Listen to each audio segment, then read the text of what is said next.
Hello and welcome to another edition of our Memory Lane podcast here on the DK Pittsburgh Sports Podcasting Network. And very pleased to be joined today by a legend with the Steelers, not on the field, but off the field. Joe Gordon was the longtime public relations director for the Steelers, saw great players, great memories, Super Bowls, coaches. Joe, really appreciate you taking some time to join us. How are you today, sir? I'm good, thank you, Cory. It's great to be with you, and thank you for having me. I'm looking forward to these stories, as I'm sure Steelers fans are. But I want to say we're recording this on Friday, July 1st. Yesterday was a very special day for Joe Gordon. You were in Canton to be honored by the Pro Football Hall of Fame. Joe, can you share the story of what you were able to receive with your honor from the Hall of Fame? New category in the Hall of Fame in which they were recognizing PR directors, trainers, equipment managers, and assistant coaches. And there were 5 people in each category, and I was one of the 5 in the PR section. What was it like for you? What was the day like, and what was it like to receive the honor, and just explain how much that meant to you? I was not aware of this special category until they called me on March 22nd to inform me, and there was a long-time PR man, Bill Cowher from the Detroit Lions, who made the call. And when he told me about it, I said, Bill, what are you talking about? I never heard of this. So then he in turn explained to me what it was, what I just told you a few seconds earlier. And I said, wow, that is fantastic. I'm just overwhelmed and very, very honored. So the recognition was Wednesday night with a cocktail party at the football stadium that's adjacent to the Hall of Fame, which they have enlarged, and it's really a fantastic facility. In fact, they're having the USFL championship game there on Sunday. But anyhow, we had a cocktail party on Wednesday night, and that's yesterday a luncheon at noon, which was emceed by Dan Fouts, the great quarterback from the San Diego Chargers. So it was really a special occasion, and there were, I'd say, about 300 people there. It was very hard. It was sold out, and I had, I think, about 25 people from family and friends. So it was just sensational. I cannot describe it in its entirety because it was that great. That is fantastic. Congratulations to you, sir. That's just wonderful. Tell the folks what your job was, what your role was with the Steelers, and for how long, because you were with the Black and Gold for a long, long time. 29 years, from 1969 to 1998. And primarily, when I came in, it was media relations, but then it expanded into public relations, fan relations, customer relations, and marketing. So I got a chance to do a lot of different things, and it was totally enjoyable. It was a dream of a lifetime to work for the Pittsburgh Steelers and the Rooney family, who are really, really something special. And they were just the greatest people to work for. They let you do your job. They had enough confidence in your judgment that you would make the right decisions. So it was fantastic. And then, of course, working with Chuck Noll for the 23 years he was there. Chuck Noll came in 1969, and that was the year I started. It was also the year that the Steelers drafted Joe Green. And you are a Pittsburgh area native. I want to mention this first before we get into your memories. You grew up around Pittsburgh. I've lived in the city my entire life, with the exception of the 6 months that I was in the 68. But I've lived in the Oakland section, the Squirrel Hill section, and now I've been on Mount Washington for about 50 years. And for a local product to get hired by the Steelers, and again, folks, do the math, do the timeline. 1969, the Steelers were not good. Then they became great, and Joe was there for all of it. But for a local guy to be hired by, were you a big Steelers fan at that point? I was a huge Steeler fan. My brother and I, who was a year younger than I, we would go to the Steeler games at Forbes Field when we were only about 12 or 14 because we lived in Squirrel Hill. It was a short walk from Squirrel Hill to Forbes Field. So, yes, I was a big fan and obviously very frustrated. And then that first season with Chuck in 1969, we won our opening game against the Detroit Lions, then lost the next 13 in the 70 season. So we had a 16-game losing streak before we turned it around. All right, so what kind of interest was there, Joe? Because Joe is media relations, public relations. It's his job to sell the team, to make sure there's the publicity and the notoriety. How much interest was there, or quite frankly, was there not in the Pittsburgh Steelers? There was considerable interest considering how bad the team had been, never having any winning seasons and losing many more games than they won. But part of the reason for the popularity that did exist, the popularity of football in Western Pennsylvania, particularly at the high school level. So there was a carryover to that. And like I said, for the fact that the team was not very successful, there was a lot of interest and a lot of support. But once they started becoming successful, getting the draft picks, the Immaculate Reception, the Super Bowls, can you describe how things might have changed with regards to the way, not just Pittsburgh, but the whole country saw the Pittsburgh Steelers in the early 1970s? Yes, well, the 72 season, which was Franco Harris's rookie year, we turned it around and went from winning 6 games and losing 8 in 1971 to 11-3 in 72 and making the playoffs for the first time ever. Then following that, of course, was the Immaculate Reception, which was the first playoff win in Steeler history.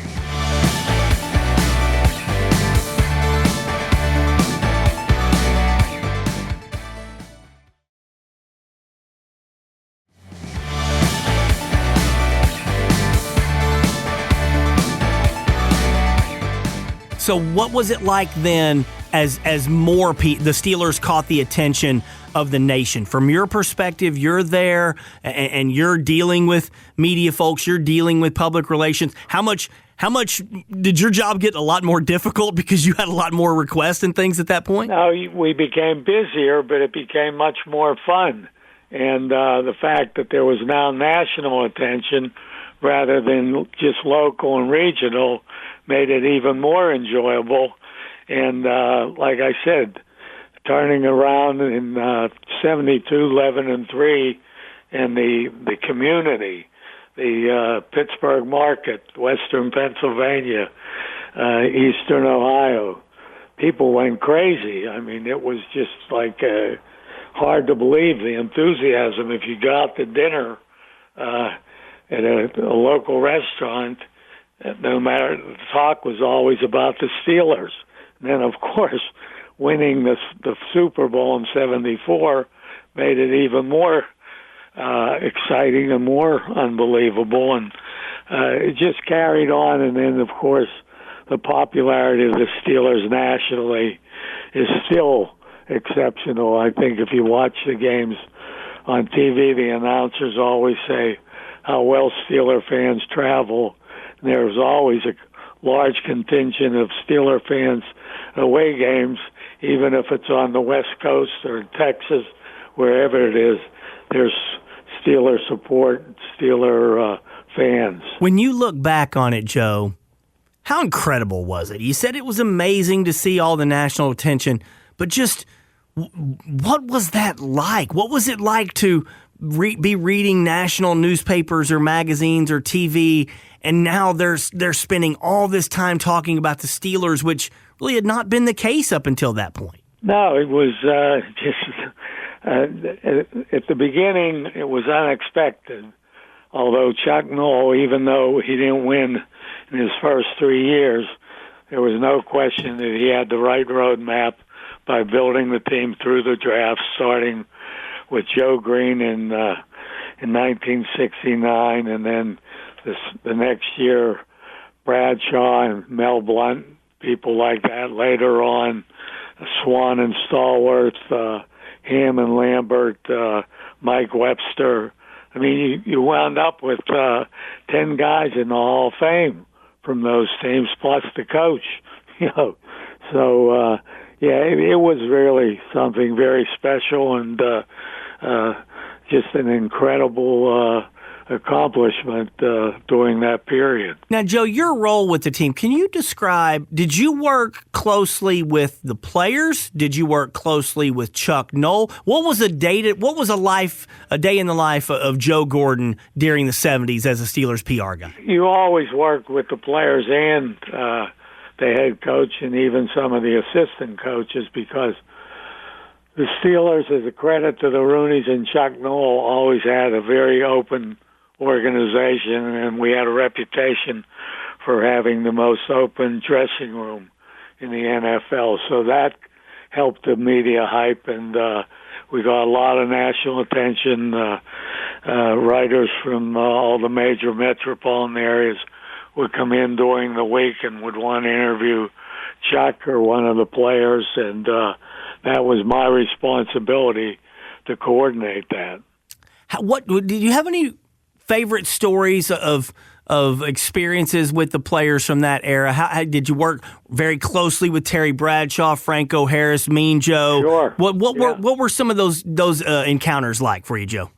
Well, my favorite, the player I was closest to for his entire career was Joe Green. We really had a special relationship, and remember, he came the same year I did, so it was coincidental. But Joe was an unbelievable leader, and if I ever had a problem or needed something from internally with the team, I would just go to Joe and say, Joe, we got to do something about this or something about that. And he said, I'll take care of it. And that was the end of it. That's how strong of a leader he was. But my favorite player was Franco. He was an incredible athlete. And, of course, when he came in 72, that's when we started making the playoffs and had not made them before then. As Joe Green used to say, he credited Franco with a lot of our success.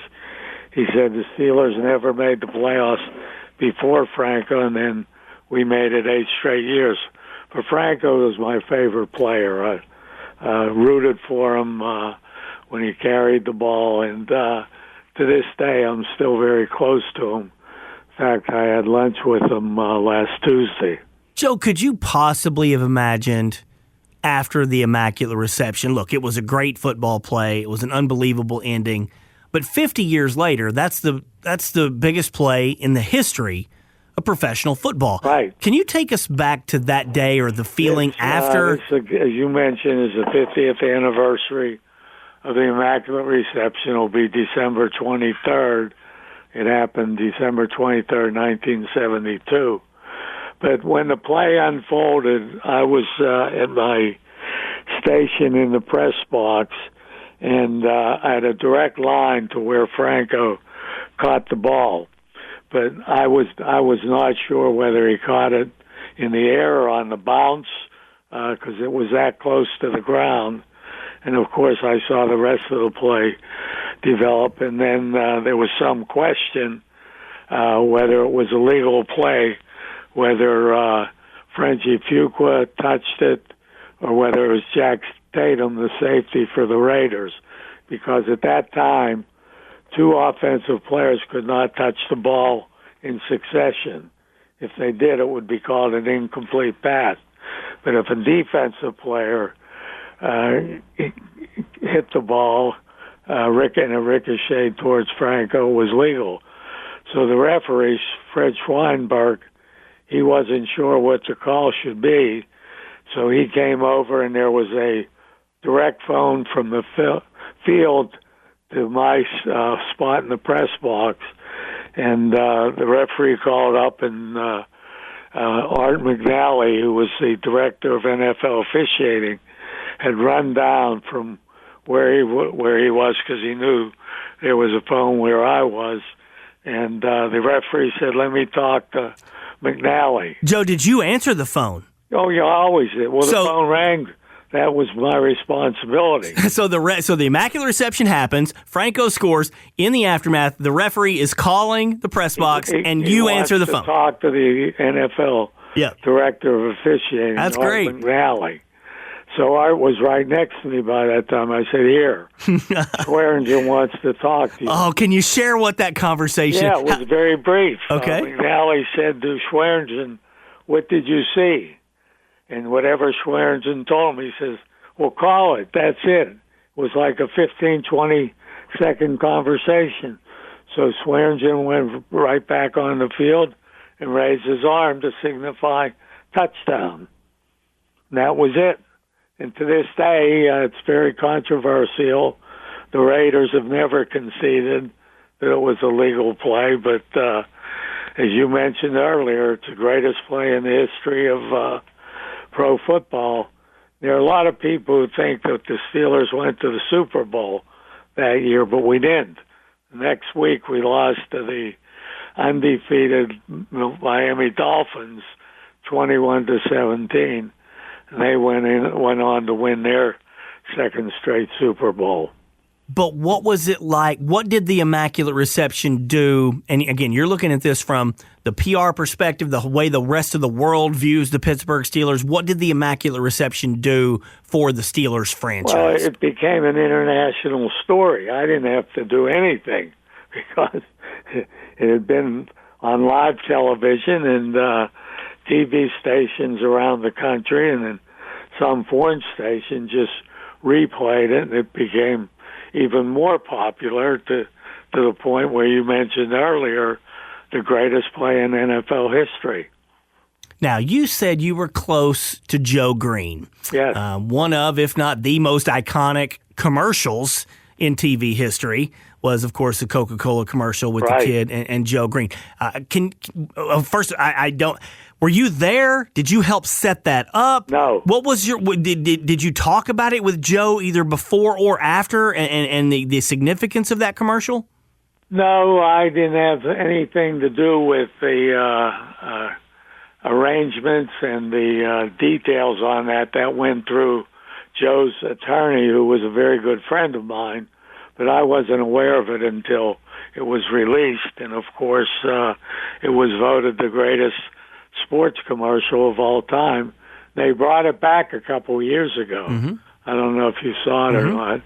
And Joe had to drink something like 18 bottles of Coke to get that finished. But, did Joe ever tell any stories about what that commercial and the impact of that commercial meant for him? Sure. It raised his profile nationally.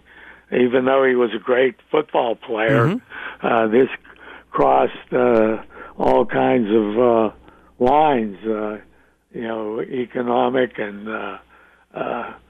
lines, and so Joe became much more popular, and it led to other opportunities for him with personal appearances and endorsements. How about Terry Bradshaw, Joe? You mentioned you had good relationships with Franco and Mean Joe. What was your relationship like with Terry? And as the 70s grew and he became a bigger and bigger star, and now he's still a celebrity 50 years later, what do you make of Terry's rise? As a player, he was probably the best athlete I ever saw. He was phenomenal talent, great arm, as strong an arm as I've ever seen. And tough, could take a hit and wouldn't hesitate to run and put his head down for the extra yard or two.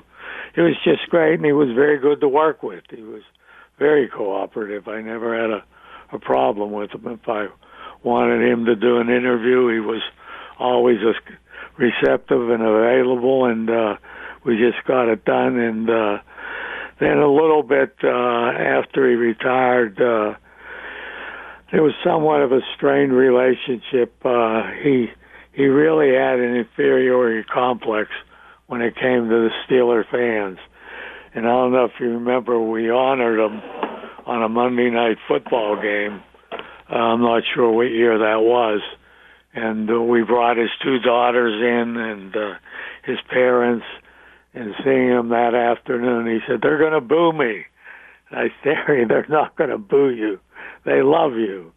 And the applause that night when he was introduced on the field was just memorable. I mean, it exploded, and it just proved how much the fans appreciated him as a football player and how much they loved him. Is that and now his post-playing career has been incredible with his role on Fox Sports, the pre- and half-game and post-game shows, and also his acting career and entertainment career. He still does some touring and entertains. So, yeah, he's had a phenomenal career, a phenomenal life, and he's a good person.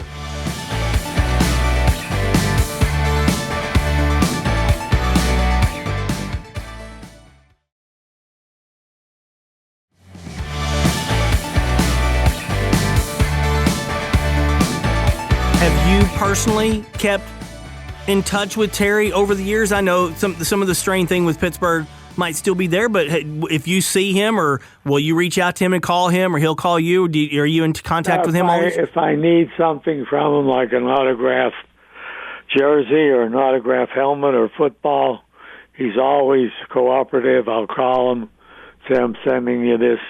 Please sign it and return it." And he's always done that.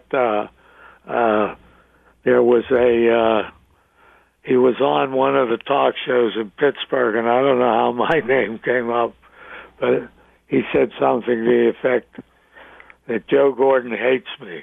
Oh, no. So I sent him a note, and I said, "Dear Terry, I do not hate you." And then he made a retraction on radio later with that. So he's a good dude. He's a little different, but I am just so pleased with the success he's had, not only in broadcasting, but in acting and in his musical career. Joe, what was your relationship like with Chuck Noll? You said earlier that you knew Chuck Noll was going to win. What made you so confident? Why was he such a good coach? Well, he was a good coach because he was so knowledgeable and a great judge of talent.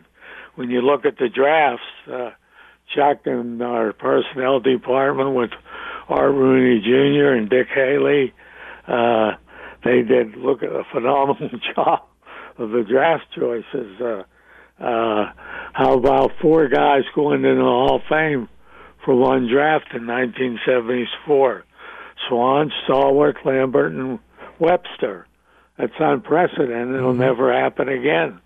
But part of the credit for that has to go to Chuck Noll. But he was a great judge of talent, and a very fundamentally very strong coach, and that transferred over to the players both on offense and defense. He was a great teacher. What was it like? What was your personal relationship like? Did you deal with him on a day-to-day basis? Well, mostly, sure. Well, I'd see him every day because our offices were close to each other. But the best thing I can say about Chuck is he was always available for interviews. And in 23 years, he only turned me down once, and that was Howard Cosell wanted to do an interview with him, and he said, "I'll pass." But in 23 years... Wait a minute. Why is he turning down Howard Cosell? Did something happen? Well, I don't think it was... We were playing the Oilers on a Monday night game and had a light workout in the Astrodome, and Cosell was there, and he came over and he said, "I'd like to talk to Chuck after practice." And Chuck probably really was not an admirer of Cosell's because of Cosell's personality and on-air personality and how bombastic he was. So that was it. But I had a good relationship with Cosell. I was going to ask you that because in your unique position, what was Howard Cosell like? What was your relationship like with him? Very good. He would often call me to get an update on an injured player or something. And then one year we were closing out the season in San Diego on a Sunday night, which the last Monday night game of the year at that time would be played on Sunday night. So he was staying at the same hotel as I, because I was advancing the game. And we had lunch, I think it was 3 times that week, and we hung out together. He used to do his radio shows right off the top of his head, no notes or anything. He says, "Come on, I'll put you on the radio." So he interviewed me on national radio. But he was a good guy, and I had a real good relationship with him. In fact, another Cosell story that's very interesting. In 1982, we were celebrating the 50th anniversary of the Steelers. Steelers were founded in 1933, so in 82, that would have been the 50th season, and we were having a great celebration at the David L. Lawrence Convention Center that had just been opened recently, about a month or two before then. But there was a football strike, if you remember, and we were naming the all-time Steeler team, and we were anxious to see if these players were going to show up, which they did. And Cosell, at that time, was doing Major League Baseball playoff games, and he was scheduled to do a game in Atlanta. And Roone Arledge, who was the head of ABC Sports, heard that Cosell wasn't going to be at the game. So he called Cosell. Cosell said, "I made a promise to the Rooneys. I have to keep it." So we sent a private jet to Atlanta to bring him to Pittsburgh. It was a Saturday night, the banquet was. We got him back, so he only missed one baseball game. And was Howard pretty much the same in person as he was on TV, or was there a difference, really? No, he was not as high-key in person. Sometimes he would be, but if you went to production meetings with him, with Frank Gifford and Don Meredith and that crew, he would take over the meetings, and the other announcers would be frustrated. In fact, Gifford, who I became pretty close with, he would, when the meeting was over, he'd walk over, the production meeting was over, he'd walk over to me and say, "What's your room number? I'll give you a call." So, because he didn't get a word in edgewise with Howard in the meeting. He would call me, and we'd talk for about 15, 20 minutes, and I'd give him the Steeler version of what was going on. But those were just great times. Oh, those are great. Now, Joe worked for the Steelers 29 years. We literally could go for hours on this, but I want to fast forward to Bill Cowher because you got to do the entire Chuck Noll era. He passes the baton to Bill Cowher. You worked with Bill for a number of years as well. What was your relationship like with Coach Cowher? It was good. I was not as close to Bill as I was with Chuck because the time element, but Bill was very, very well organized. I was impressed with that from the very beginning. He knew what he wanted to do, and he knew how to get it done. And the part that always impressed me he was different from Chuck from a personality standpoint, like on the field. You know, how Bill would carry on. He'd be yelling and screaming at the officials. At one time, when he put the play card in the official's pocket at halftime, walking off the field. But Bill, like I said, was really well organized and did a great job with the Steelers. And had a good personal relationship with him. But like I said, I wasn't as close. And there was a minor change in the media. Bill was not as, we weren't as open with Bill as we had been with Chuck. But at the same time, we still had a very open dressing room, and he was always available for interviews. And this day, when I ever see him, we have good conversation. Well, the last thing I want to mention is that change in the media. Joe, I'm 48. I got involved in the media in 1992.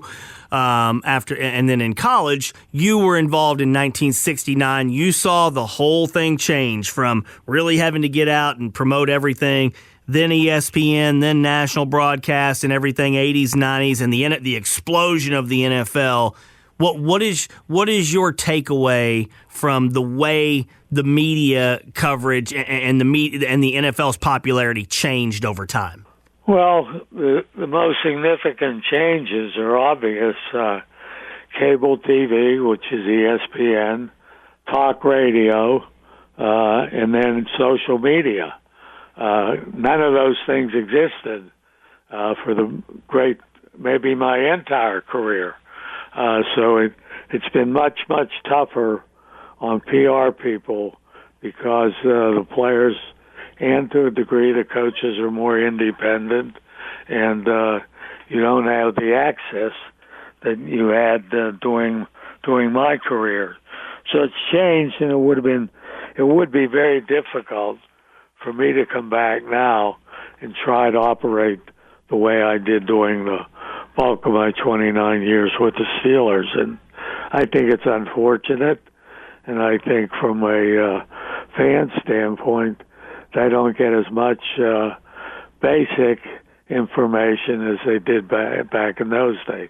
They get more personalities, and some of the players, their priorities are different, and it's just a different world. And like I say, I couldn't possibly have functioned in today's NFL as I did back in the 60s, 70s, 80s, and 90s.